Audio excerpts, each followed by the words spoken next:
আমাদের গৃহিণীদের দিনের বেশিরভাগ সময়টাই কিচেনে থাকতে হয়।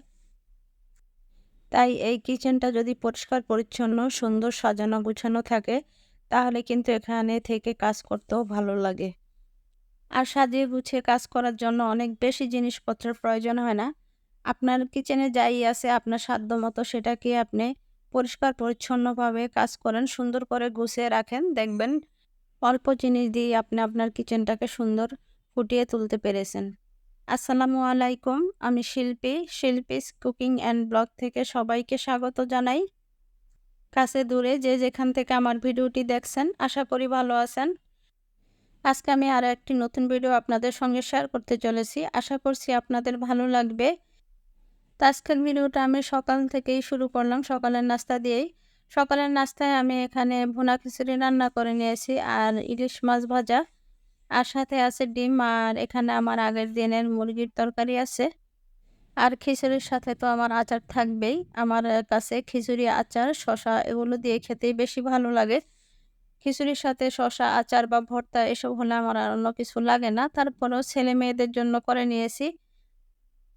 তো এই ছিল হচ্ছে আমার আজকের সকালের নাস্তা আরকি। আর আমার বাসায় কিন্তু মোটামুটি সবাই এই ভুনা খিচুড়িটা খুব পছন্দ করে। তো মাঝেমধ্যেই দেখে থাকবেন যে আমি আসলে খিচুড়ি রান্না করি। আর এটা বেশিরভাগ সময় শুক্রবারের সকালের নাস্তার জন্য করি। অথবা দেখা যায় যে শুক্রবারের সকালে যদি রুটি বা অন্য পরোটা করি, দুপুরবেলা হয় বিরিয়ানি, না হয় এই যে খিচুড়ি রান্না করি। তো এটা আসলে বেশিরভাগ সময় শুক্রবারেই হয়। আর আমার কাছে ওই খিচুড়িটা খেতে খুব ভালো লাগে আরকি। এখন আমি দুপুরে রান্নায় চলে এলাম। তো এখানে এই যে আগের দিনের আমার তরকারি আছে, এটা হচ্ছে শিং মাছের তরকারি ছিল। আমার বড় মেয়ে আর আপনাদের ভাইয়া ওরা দুজন যেটা করে আরকি, শিং মাছের আ মাথার যে পাশের পিসটা এটা খাবে না। মাঝখানের আর লেজের দিকটা খাবে আরকি। তো এই মাছের পিসগুলো সব রয়ে গেছে, আপনারা দেখতেই পেলেন।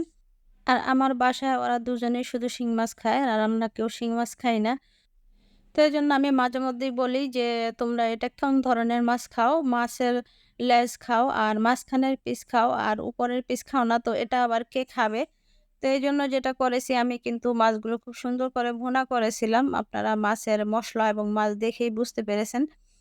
তো আমি যেটা করেছি, মাছের পিসগুলো রেখে দিয়েছিলাম ফ্রিজে রাতে। আর এখন এই যে মাছের পিসগুলো ফেলে না দিয়ে এখানে আমি কলমি শাক দিয়ে রান্না করে নিচ্ছি আরকি। তো এটা আমি মাঝেমধ্যেই করি। অনেক সময় মাছ থেকে গেলে রান্না করার পর, খাওয়ার পর যে মাছের পিস থেকে যায়, সেই মাছের পিস দিয়ে আমি এভাবে আরকি কাটা বেছে শাক দিয়ে রান্না করে নেই। খেতে কিন্তু অসম্ভব মজার হয়। আমার বাসায় কিন্তু এমনও হয়েছে যে আগের দিনের রান্না করা এরকম মাছের তরকারি ছিল। আমার বাসায় গেস্ট আছে। তো শাক খেতে পছন্দ করে। আমি এভাবে আরকি আগের দিনের মাছের কাটা বেছে এভাবে শাক রান্না করে দিয়েছি। খুব পছন্দ করে খেয়েছে। আসলে এভাবে রান্না করলে না বোঝার উপায় থাকে না যে এই শাকটা আপনি আগের দিনের মাছ দিয়ে বা তরকারির মাছ দিয়ে রান্না করেছেন। তো আমি যে কলমির শাকটা রান্না করেছি, ১ম এই কিন্তু হলুদ, মরিচের গুঁড়া, হলুদের গুঁড়া আর লবণ দিয়ে বসিয়েছিলাম। যেহেতু মাছের মধ্যেই আমার সব রকমের মসলা ছিল, তো মাছের মসলা দিয়ে আমার শাকটা রান্না আরকি হয়ে গেছে। শুধু শাকের জন্য আমি বাড়তি হলুদের গুঁড়া, আর মরিচের গুঁড়া আর স্বাদমতো লবণ দিয়েছিলাম। তো এই তো এখানে হচ্ছে আমার শাকও রান্না হয়ে গেছে। আর আমি চিকেনটা রান্না করে নিয়েছি হচ্ছে ক্যাপসিকাম দিয়ে। আমার বাসায় আমার ছোট মেয়েটা সাধারণত কোনো সবজি বা মাছ খেতে চায় না। তো ওর জন্যই আরকি এভাবে মুরগিটা রান্না করা। আর যেহেতু সবসময় আমার বাসায় মুরগি রান্না করা হয় আমার ছোট মেয়ের জন্য। তো ছোট মেয়ের জন্য রান্না করলে আমার ছেলেটাও খায়। কিন্তু বড় মেয়ে মাশাআল্লাহ সবকিছুই খায়। তো এজন্য আরকি একেক দিন চাই যে একটু একেকভাবে রান্না করে দিতে, যাতে ওর খাওয়ার একটু ভিন্নতা আসে আরকি। আর চিংড়ি মাছ দিয়ে লতি ভাজি করে নিয়েছি। তো চিংড়ি মাছ দিয়ে লতি ভাজির রান্নাটাও খুব বেশি দেখাইনি। আসলে যেহেতু লতি বাছাটাও একটু সময়ের ব্যাপার, চিংড়ি মাছ বাছতে হয়েছে, শাক বাছতে হয়েছে, একটু সময়, সবকিছু একটু সময় নিয়ে আরকি করতে হয়েছে। তাই তাড়াহুড়া করে রান্না করেছি। আর তাছাড়া যেহেতু একটু রান্নাঘর ক্লিন করব ভাবছি, তাই রান্নার ভিডিওগুলো সব শেয়ার করিনি। কারণ তাহলে ভিডিওটাও বড় হয়ে যাবে। আর এগুলো সাধারণ রান্না, মোটামুটি আমরা সবাই জানি। তবে চিকেনটা ক্যাপসিকাম দিয়ে রান্না করেছিলাম। খুব মজা হয়েছে। আর ক্যাপসিকাম আমার বাসায় ফ্রোজেন ছিল। ভাবলাম যে ফ্রোজেন যেহেতু আছে রান্না করে দেই। আর আমার ছোট মেয়ে ক্যাপসিকাম আবার সবকিছুতেই খায় আরকি। এখনো পর্যন্ত আমার ভিডিওর কোনো অংশ যদি আপনার ভালো লেগে যায় তাহলে প্লিজ ভিডিওটিতে একটি লাইক দিয়ে দিবেন। আর আপনি যদি আজই আমার চ্যানেলে প্রথম ভিজিট করে থাকেন তাহলে চ্যানেলটি সাবস্ক্রাইব করে নিতে পারেন। আর এই ভিডিওটা যদি ফেসবুক থেকে দেখে থাকেন তাহলে পেজটি ফলো দিয়ে রাখতে পারেন। আর এই কাজটি যদি করে দিয়ে থাকেন তাহলে আপনাকে অসংখ্য ধন্যবাদ। যাই হোক, রান্না শেষে আমি চুলাটা এবং চুলার চারপাশটা সুন্দর করে ক্লিন করে নিয়েছি এবং চুলার উপরের যেইগুলো ছিল ওগুলো ধুয়ে আমি আবার ভালোভাবে মুছে বসিয়ে দিয়েছি।